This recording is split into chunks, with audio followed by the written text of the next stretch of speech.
La prière est bien sûr une des bases principales de la vie chrétienne. Et dans nos églises, nous parlons de l'importance de persévérer dans la prière. Pourtant, parfois, Dieu lui-même veut que nous mettions fin à certaines de nos prières.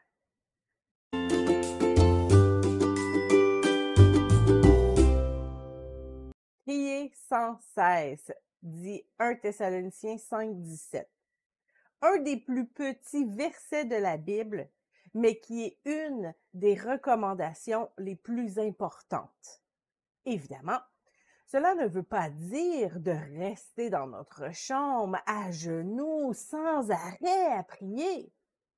L'apôtre Paul parle ici de rester en constante communion avec notre Père céleste.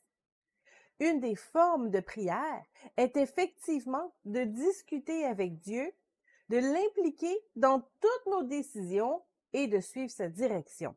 Et ça, à chaque instant de notre journée. Jésus parle aussi de la persévérance dans la prière en donnant l'exemple d'une veuve qui venait constamment importuner le roi pour lui donner justice. Vous trouverez cette histoire dans Luc 18, 1 à 8. Lorsque nous réclamons les promesses de Dieu, il faut effectivement le faire sans relâche, avec foi et espérance.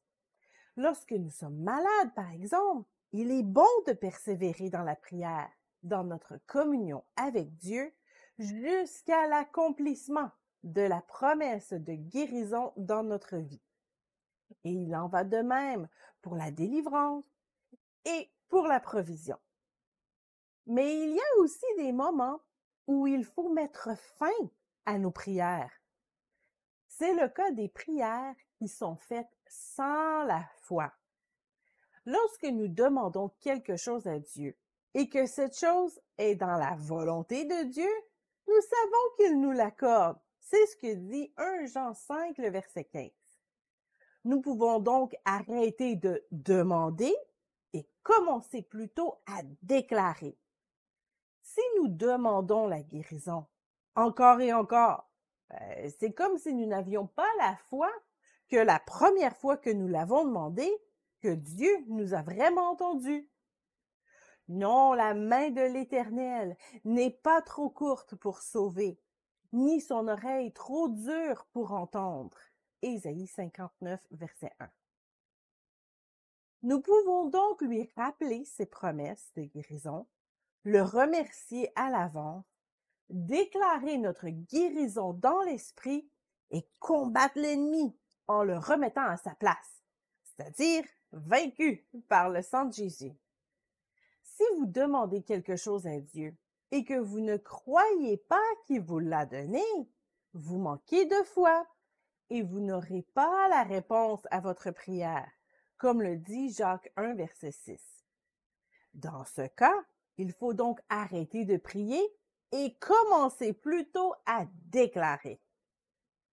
Il faut aussi parfois arrêter de prier et se mettre à agir. Il en est ainsi de la foi. Si elle n'a pas les œuvres, elle est morte en elle-même. Mais quelqu'un dira, toi tu as la foi et moi j'ai les œuvres. Montre-moi ta foi sans les œuvres, et moi je te montrerai la foi par mes œuvres. Tu crois qu'il y a un seul Dieu, tu fais bien. Les démons le croient aussi et ils tremblent. Veux-tu savoir, ô homme vain, que la foi sans les œuvres est inutile? Abraham, notre père, ne fut-il pas justifié par les œuvres lorsqu'il offrit son fils Isaac sur l'autel? Tu vois que la foi agissait avec ses œuvres et que par les œuvres, la foi fut rendue parfaite. Jacques 2, 17 à 22. Il est bien de prier pour avoir un nouvel emploi, mais il faut aussi appliquer sur des postes, aller porter notre CV. Il est bien de prier pour le salut de nos proches, mais il faut prendre le temps de leur témoigner aussi. Il est bien de prier pour trouver un mari ou une femme, mais il y a des pas aussi à faire pour le ou la rencontrer. Enfin, il est aussi possible que Dieu nous demande d'arrêter de lui demander une faveur qui ne serait pas dans sa volonté pour nous. C'est ce qu'il a dit à Moïse lorsque ce dernier a demandé d'entrer dans la terre promise. Mais l'Éternel s'irrita contre moi à cause de vous, et il ne m'écouta point. L'Éternel me dit, c'est assez, ne me parle plus de cette affaire. Deutéronome 3, verset 26. Dieu a eu le même discours envers le prophète Samuel alors qu'il priait pour le roi Saül. L'Éternel dit à Samuel, « Quand cesseras-tu de pleurer sur Saül?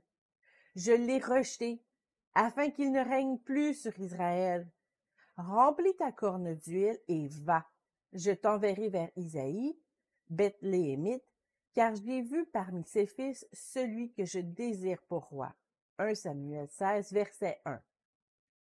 Peut-être priez-vous pour une personne qui fait battre votre cœur et vous demandez à Dieu qu'elle soit aussi attirée à vous. Et cela semble sans effet. Votre prière est peut-être inefficace parce que Dieu ne veut pas cette personne dans votre vie. Il a dit non.